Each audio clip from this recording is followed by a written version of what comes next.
Hello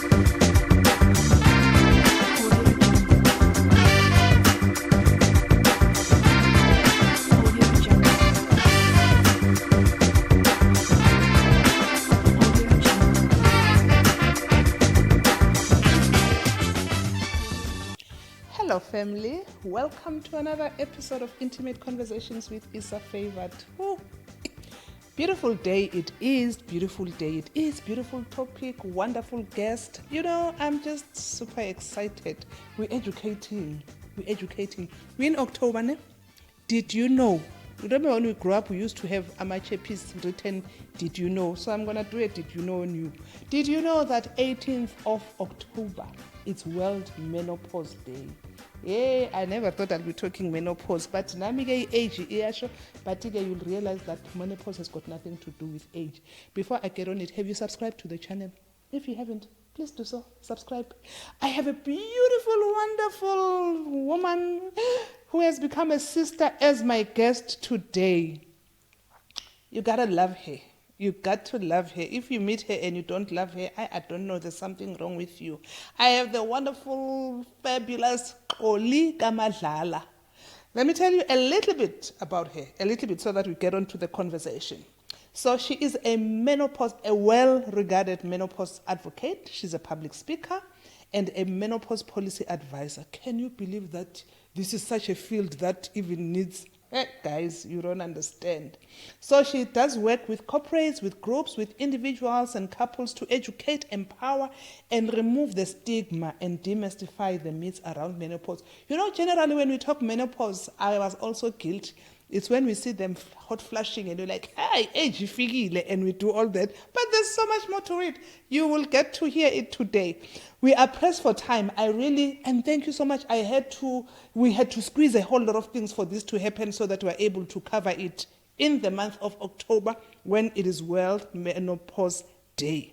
Her mission is to change the menopause narrative and transform spaces to be menopause inclusive. As an individual, I have been empowered. As a corporate person, she had me thinking about a whole lot of things that I need to take back to my employer. So, yes, and your advocacy is working. It's working. Trust me, you are making a difference. She is an author of, guys, I had to read. See how thick this book is? I was forced to read it in 3 days because we had to have conversation, but I couldn't put it down because of her style of writing. So she wrote the book, The Perimenopausal Globetrotter, Turning My Premature Menopause Lemons into Lemonade. Look at her. Would you think she's somebody who's on menopause, rich menopause already? Definitely not. Like. Definitely not, but as life will happen, she did. Xoli, welcome and thank you so much for shifting things. I know you've got people, you are with people, but you said this conversation, we're going to try and make it happen. I appreciate that. Welcome to my space. Thank you so very much for inviting me to your space and to your audience's space. I don't take it lightly. It's an honor. Yes, we had to. After meeting you, I had to. We're talking menopause and we're saying it's the 18th is World Menopause Day. October is World Menopause Awareness Month, the whole of October. And then the 18th is World Menopause Day. But the whole of October, we're raising awareness, we're having conversations. Yes. So let's start there. Since it's awareness, if we are to say to anyone, my male family, my females, young, old, what is menopause? Let's start there. Let's talk this whole big thing, because people associate menopause with hot flashes. And hence, I've got my pen close by, just in case. Just in case. I want to get a personal exam. Yes. What is menopause? Thank you so much for ensuring that we lay the foundation first so that we do not lose people along the way. Yes. I'm going to make it as simple as possible that menopause is the opposite of puberty. Okay. Puberty, a girl starts her periods. menopause, the women's periods are coming to an end permanently. A girl, if she has sex, will fall pregnant. A woman is no longer going to fall pregnant naturally when she reaches menopause. And during this phase, also, the female hormone estrogen is also depleting.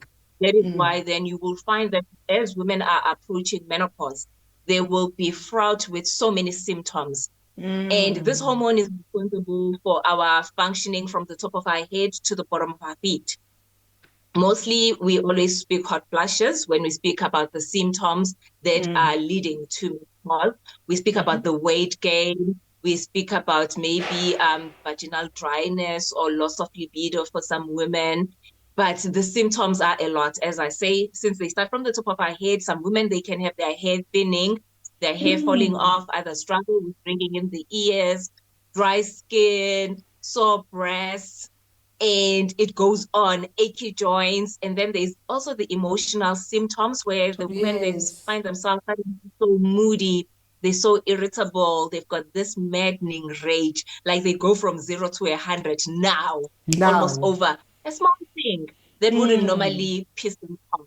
So their levels of pissivity, they go high. Then there's also the psychological symptoms, whether it's things like your anxiety, the brain fog, where most women, they find themselves forgetting simple things that they know, because there's that buffering. I always say it's almost like a buffering moment in the brain. And then they come back when they connect. And then at the worst, then there is climacteric depression. And most of these symptoms, they happen leading to menopause, because menopause is just an event when a woman naturally has not had periods for 12 months straight. But obviously, if they are on contraceptives like the loop, where their periods are not on a thing, then they need to be as clued up about the other symptoms, because then those will be the the signal that they are transitioning into menopause. But for women, on that, ne? Sorry, Xoli. There's two things that you've touched, and I don't want us to miss on. And the one is just, you're saying for somebody who's on contraceptives, those that are on a loop, and I know that when I used to have contraceptives, I will not have, when I was on the injection, I will not have my periods. So even if you don't have that, you need to understand your body, because you've mentioned the symptoms. So we're saying a person must understand their body, so that even if it can still come without the 12 months because you are on some form of contraceptives that has stopped you getting your periods, but then if you understand the other symptoms of what is going on. And I would want for us just to educate on the symptoms, but I just needed to come in there, that let's not lose that, so that for somebody who's watching this can say, oh, I may not have had my periods because of the contraceptive I'm on, but hey, these symptoms, it means I must pay attention to my body. Yes.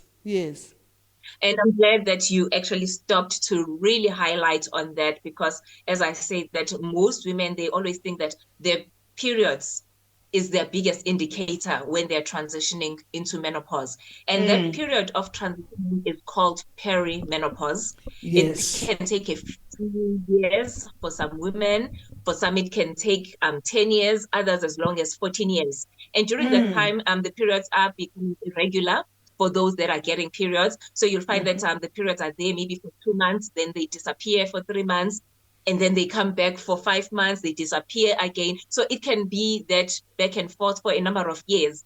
Hence, then sometimes some women will make the mistake of relaxing on their contraceptives, and then they find those surprise pregnancies, because they don't understand most of the time how this menopause transition period works. So if they haven't taken a period 7 months, 9 months, they think, oh yeah, then I've reached menopause, then they relax. They fall pregnant, or some don't fall pregnant, but then when they see the period coming back after 9 or 10 months, they're like, oh, I've reversed menopause. I've cured menopause. And they have not reversed it because they had not reached it. Yes. So from a from a science, sorry, Xoli, from a scientific or a definition of menopause, for 12 months, you will not have had straight 12 months, you will not have reached menopause. Only after you've done 12 months straight, then can we say you have reached menopause. Not 10 months, not 11 months. Like, interestingly, today I was giving a talk at my gym, and this wonderful lady, she is 51, and she has not had periods since December. So we were counting now, how many months is it? And she's almost there. And we are waiting with bated breath to see if she's gonna cross over to the 12 months, or is it gonna be back to square one? Do not pass begin, do not collect. Go straight to. Yeah, just go straight back to your periods. And then I mentioned what perimenopause is. Yes. And it's important that women are aware that every woman's journey is completely different, it's personal. 25% of women will breeze into menopause. 10% will have mild to moderate symptoms. And then there's a 25% that will suffer from severe symptoms, like their world is turned upside down, for lack of a better word. The same as with periods. We know that there's girls that breeze into their periods, or young women that breeze into their periods. Then others will say that, you know what, I struggle here and there with some of the symptoms, but I can still go to school or show up for life. Then there are those that are known with, you know, the first 2 days, she cannot move. She does not even show up for anything where life is concerned. She has to be in bed, which is why we need to be empathetic with each other. If I'm talking to you, Isa, and you say, oh my God, menopause is showing flames to myself, I cannot say, oh, you're exaggerating, you're being a drama queen, you're being extra. That's your experience. I need to respect it for what it is. Just because maybe my transition is smooth, is easy, I'm not struggling, but it does not invalidate your experience. And I think, sorry, Xoli, just to come in there, that I want us to just to amplify that, to say, let's not, because generally as women, I don't know if you've not, we have got this tendency that when somebody shares, you say, yours is better, mine was. No, this is me. We like comparing as women. So this is, and I'm saying this because I know that I also personally struggled. I once had a young girl that I met who became a daughter, and she struggled with her periods, that she literally gets sick. And I never understood. I was like, Aibo, what is this thing? Because I had mild, if close to nothing, growing up, period pain. So that empathy, number one, as individual, as woman to woman, and the workplace where we've got to understand that some people are different from others. It will be severe. So during the periods and into menopause, into that stage of perimenopause, when they go and all those symptoms, we must just be understanding. I just wanted to sort of amplify that. Yes, we can never, ever stress it enough, the importance of being empathetic to every woman's experience. And then as I was explaining also that the natural ages for menopause is from the ages of 45 to 55, with 51 being the most common age. And then if menopause happens from the ages of 40 to 44, then it's called early menopause. And if it's younger than 40, whether in the 20s or in the 30s or even like in teens, for rare cases, then it is called premature menopause. And that's where I fell under.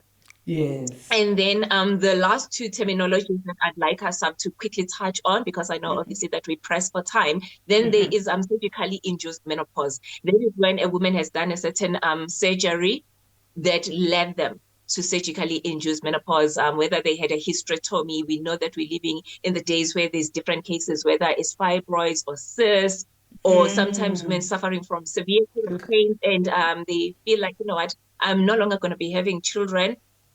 Maybe I'd rather take out my womb. And then there Yes. is medically induced menopause due to certain treatments. As we know that, October is also Breast Cancer Awareness Month. Yes. Some women might have breast cancer, and then they have to do whether it's chemotherapy or radiation or take certain medications that might lead them to medically induced menopause. So, in a way, those are the terms. And then after the 12 months, a woman then goes into post-menopause, and that's where they're going to be for the rest of their lives. They can no longer say after they reach post-menopause, then they can be perimenopausal again. Once you get to the other side, that's where you're going to be for the rest of your life. Now, out of curiosity, post, do you still go through the symptoms when you post menopausal? Do you still need the fan and I should be a mind reader. For some reason, I knew that you're going to say that because that's what I wanted to latch on when we continue. Okay. So, after women have reached menopause, then the estrogen kind of reaches that plateau, like that low level. And then you find that some of the symptoms, they do go away, but Okay. some do not go away.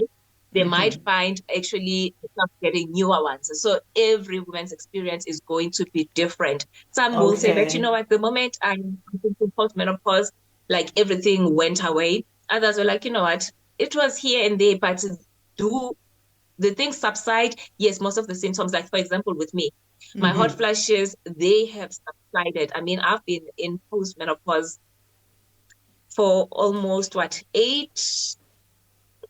6 years or so, and my symptoms subsided. My hot flashes are not as bad. So yeah, they do get better. You still get them because you still have your fan with you always, but they are better. Or sometimes they don't come at all, but I always say better Better prepared safe than than sorry. before. Yes. Okay, so it depends from one person to another in terms of that. Okay. Um, your book, your book, you are unpacking the journey in totality. Because we are pressed for time, we're not going to talk about it today.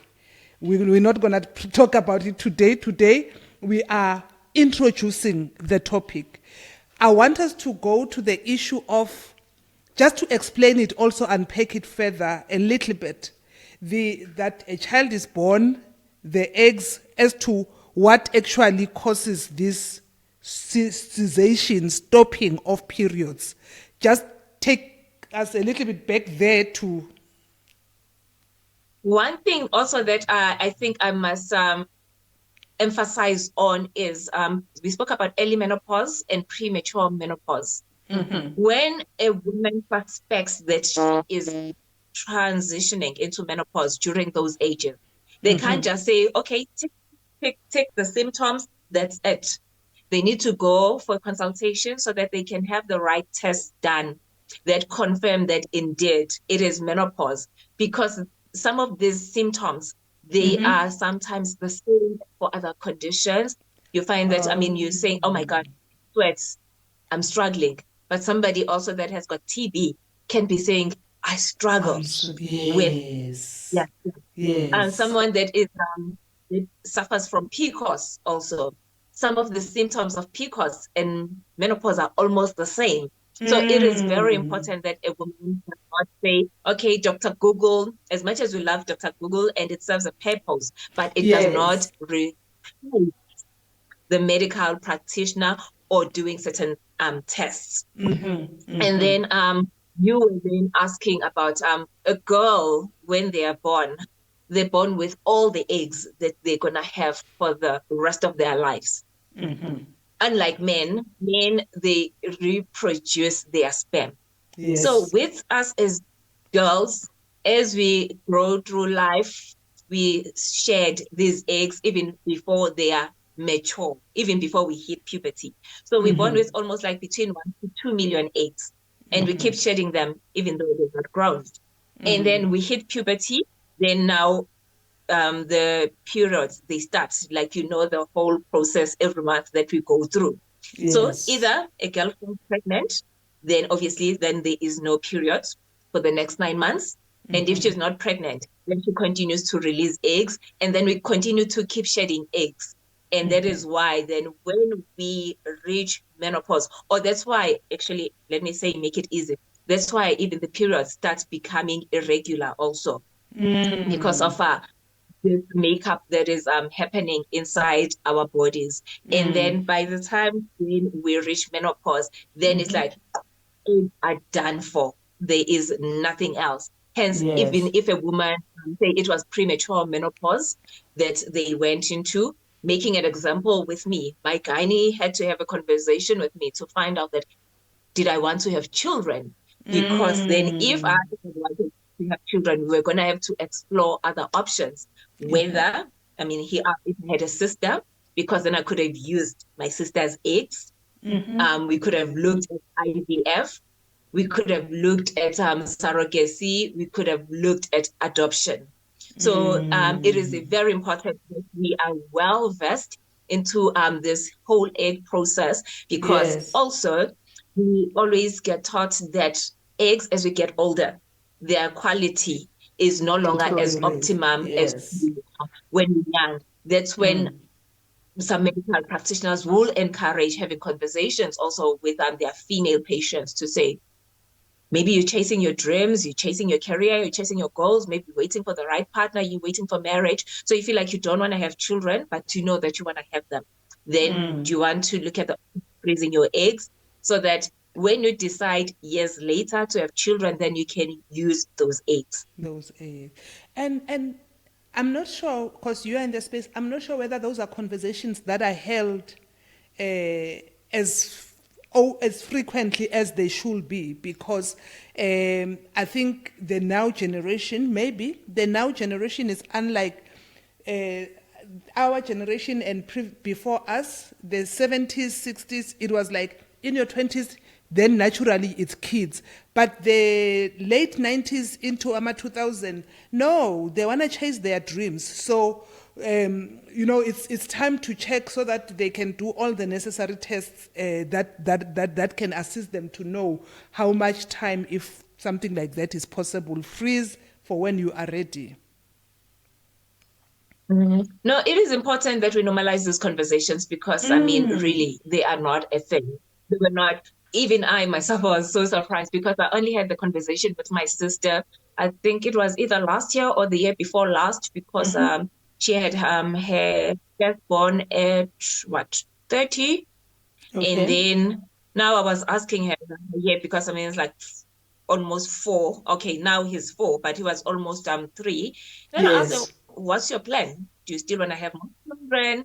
And she was like, why are you asking? Then I had to explain that because normally when a woman hits the age of 30, yes, I mean, every woman's case is different, but generally it is encouraged to, yes.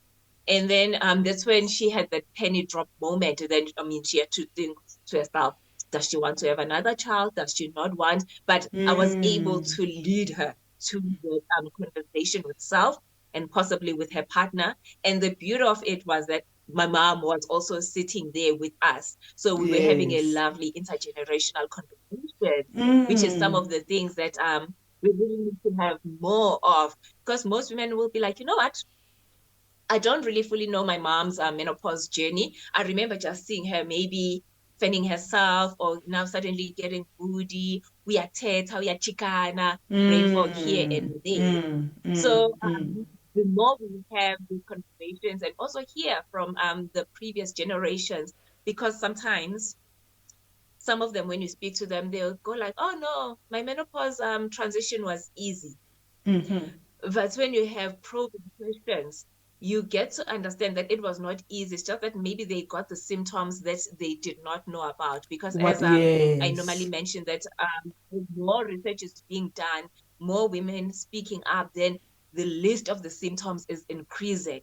For example, you find someone thinking like my periods are regular, or I just gave birth to my baby, so menopause is far from me. But they're struggling with changes of body odor. They keep changing the roll-on that used to work. They're not understanding what is happening. They've got increased UTIs, they've got bladder issues, they're struggling sleeping, but because now they are the mother, they are thinking that, oh, it's the baby that is keeping me up, or this is messing up with my sleep. Yes, yes. Oh, So it yeah. is important, even when we speak with them, like the other time, this other lady was also saying confidently that I breezed through it. So when I mentioned one of the symptoms that is called like the frozen shoulder, where like women's mobility, like or ability to actually reach, it Mm. gets affected. And she, Yes, but I've yeah. I cannot. But then nobody speaks about those things. People sometimes they think every woman is gonna get a hot flush. Some women they get Mm. chills. Some women they don't struggle with a loss of libido. Their libido shoots up. So Oh, we need yes. to know as many of the symptoms so that we do not miss our transitions.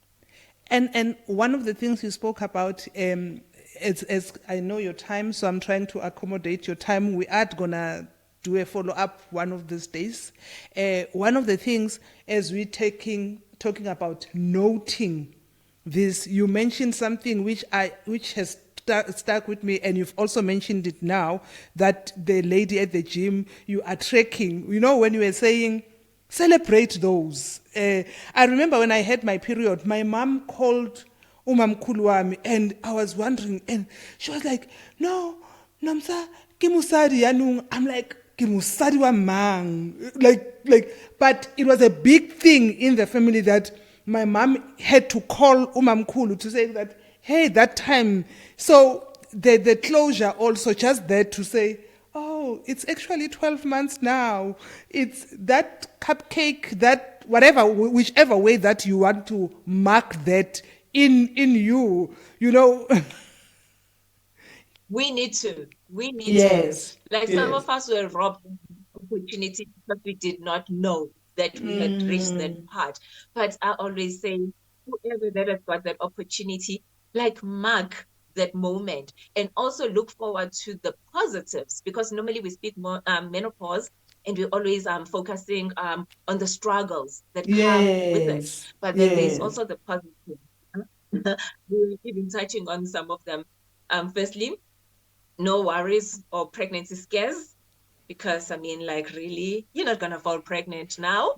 No. Periods, no period pain, no having to stress about the outfit. Is like, oh my God, which day, like, will my period be happening or when I'm supposed to be wearing this Yes, outfit? You wear yes. everything. You can go to a pool party, you can go on a beach holiday, be able to get in the water confidently. No worries. And the listen. Yes. And also it comes with this new lease of life, you know? It's like, as I Mm. always mention, that's the Japanese call it a rebirth, the second spring. That's Mm-hmm. how it is. You find women when they get to this period, it's like they are born all over again. Others they change their careers, others they pursue new goals. And obviously, it might be a negative, but some relationships might go into a transition of their Yes. own because Mm. Mm. when the period happens, the kids are grown normally, and the Yes. couple is left by the two in the household, and they sometimes look at each other like, do we still want to be together? They forgot who they are. They forgot who they are without the kids. Yes. So other couples, they really emerge stronger because they decide to rediscover each other because we evolve as people We and it's easy to miss each other do. with the Yes. yes, as we navigate life and all these responsibilities that we do. Mm. And then in Mm. the side, some couples they do not come well on the other side. But as long as normally couples are informed and empowered, hence it's important for men to be part of these conversations, then you'll Yes. find that through open communication, knowing how to support each other, and also them also, because I always say this, as women reach menopause, men are also going through their own life stages. It might not be Yes. menopause, but some also go through their own things. I mean, Mm. the other day, this other guy was saying that, you know, I get hot flashes because there is obviously this thing that is called andropause. Yes, Yes. people like just saying, oh, yeah, it's the male version of menopause, but it's not. Because with andropause, not every man is going to go through it. And also, it is gradual. Unlike women, every woman, if they live long enough, they will reach menopause. And as we spoke about the eggs will eventually deplete. But Yes. men continue to reproduce sperm every month. You find a man that is in his 70s still fathering children with Yes. Yes. younger women. Yes. Yeah. Mm-hmm. They also get their own things because I always say sometimes look you find that there's this lady, maybe she's struggling with vaginal dryness, low libido, fatigue, and all of that, and her partner is also going through erectile dysfunction, loss of energy, and then their sex life, their intimacy can get affected. But if they are both informed and can have conversations, Then they then they can find know. ways to navigate this phase of life without having to be like, is she no longer attracted to me? To And this me, other because one. it's good. And find that's when also they'll actually find new ways of intimacy without just sex, but they find other ways of saying, how do we then get to connect when this is no longer there? When a friend of mine, when you mentioned the low libido and what, a friend of mine said, "Hi, friend, I've actually closed up. Uthi ngigoqa amacansi, ngiwagoqile, ngiwabekile. It's just not happening, and I have made peace." And she just turned 53 now. She says, "I know the dryness is just not. It's so I've accepted. Ngiwagoqile, ngiwabeke eceleni. I'm no longer interested in this thing." So you know, but yes, yes. Okay. I want your parting shot so that you can go back. You had given me an hour and I took a bit of your time. I want so that when I say, Xoli, come, let's go deeper, you will then be available. I'm checking. So give me your parting shots. Your parting shots, yes. Informed equals empowered. That's how I signed the book. The more we know, the better we can do. We need to remove the shame that is tied to menopause. We need to stop talking in whispers. Like this today, this other gentleman was saying to me, like speaking to me like this about menopause. I'm like, but why are we speaking like this? Why can't you speak like there is nothing that needs to be spoken about in whispers? So we need to Yes. remove the shame and the stigma that is tied to menopause. Women need to embrace this phase of life as a phase of life. It does not mean that their value and worth as women is over. Society, Yes. yes, prize women on their ability to bear children. And now this I'm directing especially to women that go into menopause before the natural age, that Yes. you are now infertile, for lack of a better word, but it does not mean that you are lesser of a woman or a lesser of a being. There is other ways of being mother if that was your wish, but do not now think life is over and done for, especially when you're not married. You're thinking like, who is still gonna look at me? The worthy ideal partner for you will find you We'll home, find whether you. premature Yes. menopause happens or not. That's so And the true. church needs to be part of these conversations. Every other department, whether it's the Department of Education, Department of Correctional Services, Department of Women and Children and People with Disabilities, they need to be part of these conversations. Men, they cannot shy away from it. They are either our partners, they are our brothers, they are our colleagues, they are our leaders. They need to be part of these conversations. And they can't say a quick fix for women to get out of the workplace, because then we are not designed to. Women bring so much value in the workplace. So they need to be catered for. Corporate SA needs to make sure that they're menopause inclusive. They cannot continue to talk DEI and B and not cater for menopause. Yes. As it Yes. is, we say 2025 next year, 1.1 billion women will be menopausal. That's a Yeah. big number. It's So big. it needs serious attention. Yeah.